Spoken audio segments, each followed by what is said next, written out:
அனைவருக்கும் வணக்கம். Statics question பேப்பரில் இருக்கிற பார்ட் பி கொஸ்டின் பார்க்கலாம். ஒரே கொஸ்டினை ரெண்டு டிஃப்ரெண்ட் ஃபார்மில் கேட்டிருக்காங்க.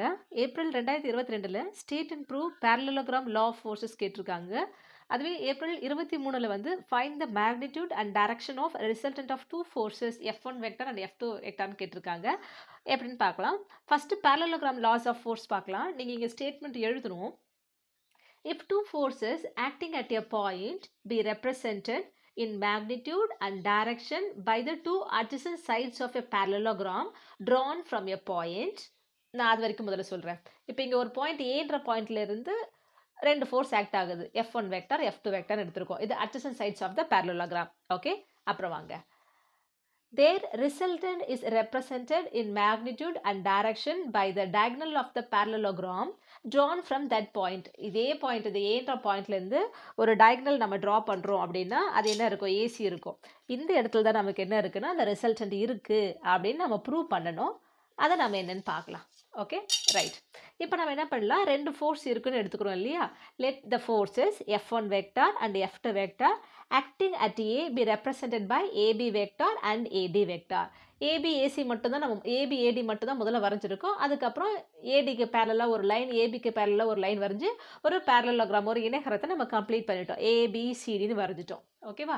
நமக்கு ரிசல்டோட டெஃபினேஷன் என்ன தெரியும்? ரெண்டு ஃபோர்ஸ் கொடுத்துருக்காங்க. அதை எடுத்து சம் பண்ண கிடைக்கிறது resultant of F1 and F2. The resultant of F1 vector and F2 vector is R vector நம்ம எடுத்துக்கலாம். அப்போ R vector equal to F1 + F2 vector. இப்போ நமக்கு பார்க்கும்போது எங்கே R வெக்டார் வரும் நமக்கு தெரியல. அது அப்படியே இருக்கட்டும். Let alpha be the angle between F1 vector and F2 vector. So இதுதான் F1 வெக்டார், இதுதான் F2 வெக்டார். இது ரெண்டுத்துக்கு இடைப்பட்ட இந்த மொத்த ஆங்கிள் இருக்கு இல்லையா? இதுதான் நம்ம ஆல்ஃபான்னு எடுத்துக்கிறோம். ஓகே, ஆல்ஃபா அப்படியே இருக்கட்டும். ஓகேவா? இப்போ நம்ம என்ன பண்ண போகிறோம் பார்க்கலாமா? ஓகே, இப்போது ஏசி வெக்டார் நம்ம எப்படி எழுதலான்னு பார்க்கலாம். இப்போது ஏசி வெக்டார்னா இப்படி இருக்கும். இது ஏபி வெக்டார். பிசி என்னது? நமக்கு பேரலோகிராம் பிரகாரம் பிசி வந்து பேரலல் டு ஏடி. அப்போ ஏடி என்னவோ அதே தான் பிசியாக இருக்கும். அப்போ பிசி வெக்டாரும் சேம் அஸ் F2 வெக்டார். அதே போல் டிசி வெக்டாரும் சேம் அஸ் F1 வெக்டார். நமக்கு அதிக தேவை, நம்ம இந்த இதுதான் எடுக்க போகிறோம், இந்த ட்ரையாங்கிள் தான் எடுக்க போகிறோம். ஓகே, இப்போது வெக்டார் தியரியில் நமக்கு ஏசி வெக்டார் எப்படி எழுதலான்னு பாருங்கள். AC vector equal to flow பாருங்கள், ஏலேருந்து பிக்கு போகுது, பியிலேருந்து சிக்கு போகுது. அப்போ நம்ம எப்படி எழுதலாம்னா in vector addition இல்லை in vector theory AB vector plus BC vector equal to இங்கே எண்ட் ஆகிறது இங்கே ஸ்டார்ட் ஆகுது. அப்போ B விட்டுனா AC vector வரும். அப்போ நம்ம AC vectorனு எழுதலாம். ஓகேவா? So this implies that is AC vector equal to AB vector தான் நம்ம என்னென்னு எடுத்திருக்கோம்? AB vector தான் F1 எடுத்திருக்கோம். ஓகேவா? இப்போ பிசி சேம் அஸ் ஏடி. அப்போ அதுக்கு பதிலாக நம்ம என்ன பண்ணலாம்? F2 போடலாமா? அப்போ AC vector equal to F1 vector plus F2 vector. அப்போ this is AC represents nothing but the resultant. அப்போ இதுதான் ஆர் வெக்டார். இப்போ நம்ம என்ன பண்ணலாம்? இந்த ஏசி வெக்டாருக்கு பதிலாக இந்த ரிசல்டன்ட் வெக்டார் ஆர் வெக்டார் நம்ம போட்டுக்கலாமா? போட்டோம். இதுக்கப்புறம் நம்ம அதை கண்டுபிடிக்கிறோம். இதெல்லாம் எங்கே இருக்குது நம்ம கண்டுபிடிக்கிறோம். இப்போ மாடுலஸ் ஆஃப் ஆர் வெக்டார் நம்ம கண்டுபிடிக்கிறோம். த ரிசல்டன்ட், அதாவது மேக்னிடியூட் ஆஃப் ஆர் வெக்டார் நம்ம கண்டுபிடிக்கணும். Okay, so modulus of R வெக்டார்னா is nothing but modulus of F1 vector plus F2 vector. இப்போ நமக்கு தெரிஞ்சு பாருங்க, the resultant of two forces is nothing but diagonal of the parallelogram நமக்கு வந்துருச்சா? Okay, ஒரு பார்ட் ப்ரூவ் பண்ணிட்டோம். இதில் இந்த லா பிரகாரம் அந்த டயகனலில் தான் ரிசல்டன்ட் வருதுன்னு நம்ம சொல்லிட்டோம். இப்போ அதனோட மேக்னிடியூடையும் டைரக்ஷனையும் நம்ம கண்டுபிடிக்க போகிறோம். Okay, so modulus F1 vector plus F2 vector. ஆக்சுவலாக நமக்கு மாடுலஸ் ஆஃப் ஏ வெக்டார் அப்படின்னா வெக்டாரில் A vector dot A vector சொல்லுவோம். மாடுலஸ் ஆஃப் ஏ வெக்டர் சிம்பிளாக நம்ம சொல்லுவோம். ஓகேவா? ஸோ அதே போல் மாடுலஸ் ஆஃப் F1 வெக்டர் நம்ம என்னவா எழுதலாம் அப்படின்னா ரூட் ஆஃப், இது மொத்தமாக வெக்டராக எடுத்துக்கோங்க, F1 vector plus F2 vector dot F1 vector plus F2 vector. ஓகேவா? அப்போ மாடுலஸ் ஆஃப் ஆர் வெக்டர்னா சிம்பிளாக ஆர்ன்னு சொல்லாமா? இப்போ டாட் ப்ராடக்ட் பண்ண போகிறோம். டாட் ப்ராடக்ட் பண்ணால் F1 டாட் F1 வரணும் உங்களுக்கு. அப்புறம் plus 2 into F1 dot F2 plus 2 into plus 1 into F2 dot F1 vector plus F2 dot F2 vector எழுதலாமா? So modulus of R vector நம்ம சிம்பிளாக அதை நம்ம ஆறுன்னு நம்ம சொல்லலாம்.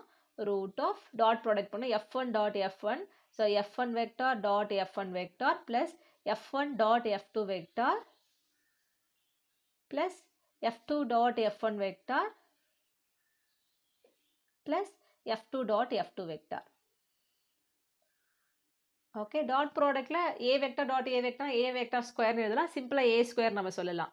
ஓகேவா? அப்போ F1 வெக்டர் டாட் F1 வெக்டர்னா dot product gives scalar quantity. அப்போ ஸ்கேலாரா நம்ம வெறுமனே F1 ஸ்கொயர் நம்ம சொல்லலாம்.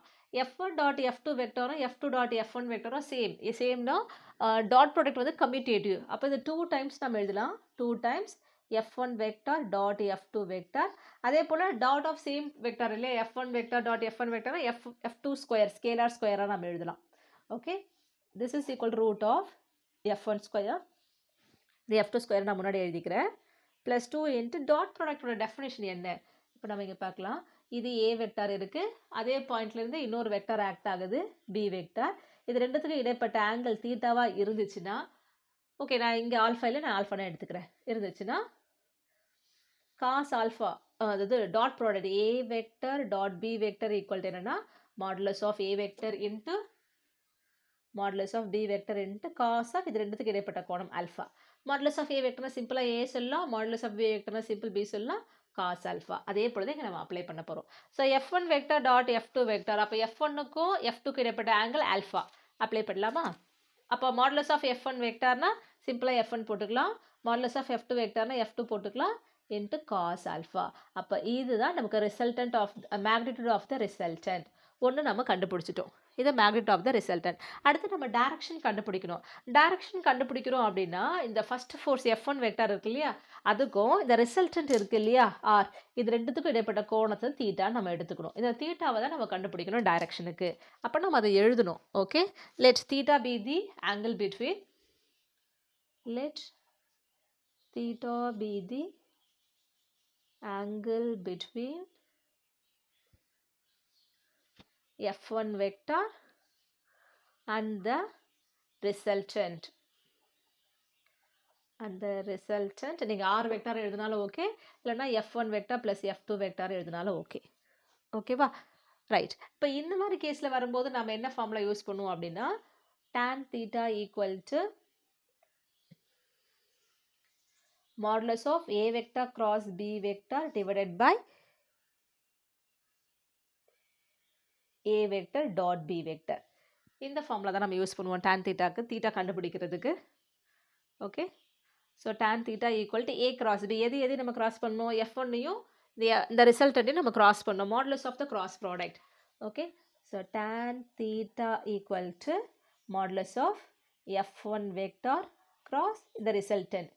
F1 vector plus F2 vector cross plus ரெண்டுமே இருக்கு, கவனிச்சு எழுதுங்க. டினாமினேட்டர் இந்த ரெண்டுத்தோட டாட் ப்ராடக்ட். அப்போ F1 vector dot F1 vector plus F2 vector. Okay, இப்போ கிராஸ் பண்ணுறோம் அப்படின்னா F1ஓட F1 கிராஸ் பண்ண போகிறோம். So F1 vector cross F1 vector plus F1 vector cross F2 vector. இது ரெண்டும் மாடுலஸ்குள்ளே இருக்குது. ஏன்னா கிராஸ் ப்ராடக்டில் இன்ட்டு n கேப் வரும். அந்த n கேப் வரக்கூடாதுன்னா மாடுலஸ் எடுத்துட்டோம், வராது. ஓகே, இங்கே டாட் பண்ணும்போது F1 vector dot F1 vector plus F1 vector dot F2 vector. Dot இருந்தால் டாட் பண்ணுறோம், கிராஸ் இருந்தால் கிராஸ் பண்ணுறோம். ஒரு வெக்டரோட அதே வெக்டரை கிராஸ் ப்ராடக்ட் பண்ணால் 0 வெக்டார். ஓகே, ப்ளஸ் இங்கே F1 vector cross F2 vector modulus இருக்குது. ஒரு வெக்டரோட அந்த வெக்டரை டாட் ப்ராடக்ட் பண்ணும்போது ஸ்கேலார். அப்போ F1 ஸ்கொயர் வந்துடுமா? F1 square plus F2 dot F1. இதை நான் அப்படியே எழுதுகிறேன். அடுத்த ஸ்டெப்பில் நான் போடுறேன் F1 vector dot F2 vector. Okay, இப்போ நம்ம கிராஸ் ப்ராடக்ட்கான டெஃபினேஷன் எழுத போகிறோம். இப்போ டாட் ப்ராடக்ட்னா AB cos alpha சொன்னோம் இல்லையா, அந்த மாதிரி cross product A vector cross B வெக்டர்னா modulus of A vector into modulus of B vector into sine theta n cap வரும். இது n கேப் வரக்கூடாதுன்னா modulus of A cross B எடுத்தோம் அப்படின்னா மாடுலஸ் ஆஃப் A வெக்டர் சிம்பிளாக A, modulus of B vector சிம்பிளாக B, sine theta வந்துடும். Modulus of n cap வந்து 1. Okay, அப்போ இங்கே நியூமரேட்டர் நமக்கு இருக்கிறது வெறுமனே modulus of F1 vector cross F2 vector மட்டும்தான் இருக்குது. ஆக்சுவலாக இந்த ஸ்டெப்பே நம்ம இதில் டேரெக்டாக போட்டிருக்கலாம். ஓகே, ஒன்றும் பிரச்சனை இல்லை. இப்போ கிராஸ் ப்ராடக்ட் நம்ம மாடுலஸ் ஆஃப் கிராஸ் ப்ராடக்ட் போடலாமா?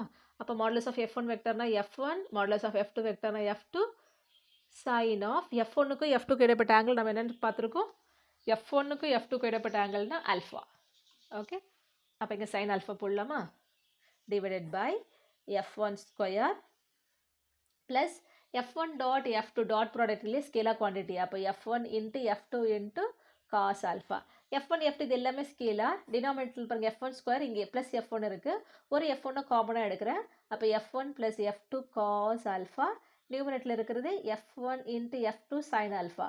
இங்கே டாட்டோ க்ராஸோ வைக்காதீங்க, ஏன்னா நம்ம வெக்டார் ப்ராடக்ட்டில் இருக்கும்போது டாட் வேறு க்ராஸ் வேறு யூஷுவல் ப்ராடக்ட் வேறு. இப்போ இது ஸ்கேலாக F1 கேன்சல் பண்ணிடலாம். இப்போ லெஃப்ட் ஹேண்ட் சைடில் இருக்கிறது tan theta equal to F2 sin alpha divided by F1 plus F2 cos alpha. Implies நமக்கு theta தான் வேணும். டைரக்ஷன் தான் அந்த ஃபஸ்ட்டு ஃபோர்ஸுக்கும் ரிசல்ட்டுக்கும் இடைப்பட்ட அந்த ஆங்கிளை கண்டுபிடிக்கிறது தான் டைரக்ஷன் அர்த்தம். So this is tan inverse of F2 sin alpha divided by F1 plus F2 cos alpha. Okay, ஃபைனலாக நம்ம ஆன்சர் எடுத்து எழுதலாமா? Therefore, the magnitude of resultant of F1 vector and F2 vector is நம்ம ஆறுன்னு எழுதியிருக்கோம், which is nothing but நம்ம என்னென்னு கண்டுபிடிச்சிருக்கோம், F1 square plus F2 square plus 2 into F1 into F2 into the angle between cos of angle between F1 and F2. The direction of resultant of F1 vector and F2 vector is given by theta equal to tan inverse of F2 sin alpha divided by F1 plus F2 cos alpha. Okay. So இதுதான் அந்த state and prove parallelogram லாஸில் இதை நம்ம பண்ணிட்டோம். ஓகேவா? இப்போ இந்த ஏசின்றது வரும்போது, இங்கே இது வரும்போது இது டயகனலில் வந்துடுது. ஓகே, ஏசி அப்போ இங்கே எழுதும்போது which is the diagonal of the parallelogram.